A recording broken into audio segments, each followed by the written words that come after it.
¿Qué tal? Bienvenidos al canal. Hoy vamos a seguir hablando sobre un diseño de red logística. Vamos a hablar sobre decisiones a largo plazo. Y es que cuando estamos diseñando una red logística, en ocasiones no tenemos nada seguro. Lo único que sí tenemos seguro es que vamos a tener que desembolsar grandes cantidades de fondos a fin de poder subsidiar o mantener el diseño de nuestra red logística. ¿Por qué? Bueno, porque dentro de las decisiones a largo plazo que tenemos que tener en cuenta cuando estamos en el diseño de una red logística son temas como la maquinaria. Y es que debes preguntarte, ¿qué tipo de maquinaria me va a ayudar en el caso de que maneje material físico para, por ejemplo, la conservación, el envasado, el embalaje de los productos que voy a producir? Son términos o son cuestiones que debes tener en cuenta cuando estás diseñando una red logística. Los medios de transporte a utilizar.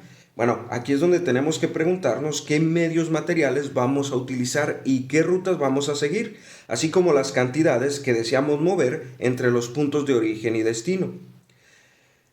¿Qué buscamos con este tipo de decisiones? Bueno, vamos a buscar optimizar la gestión en términos de coste, rapidez, fiabilidad, disponibilidad y capacidad de servicio.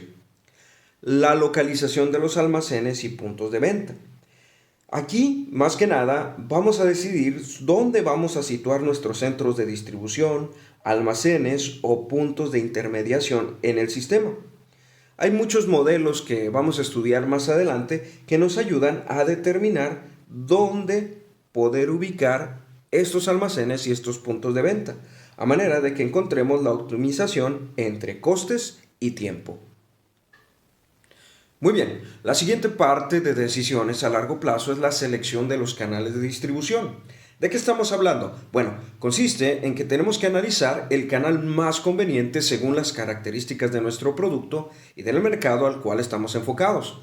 También tenemos que revisar qué canal está utilizando la competencia, la estrategia formulada, las limitaciones legales de nuestro producto, los recursos que tenemos disponibles y una vez que tengamos varias propuestas, tenemos que analizar el costo de cada una de las alternativas. La localización y tamaño de los puntos de venta. Aquí tenemos que decidir sobre la red de ventas de nuestro producto, tanto en sentido geográfico como físico.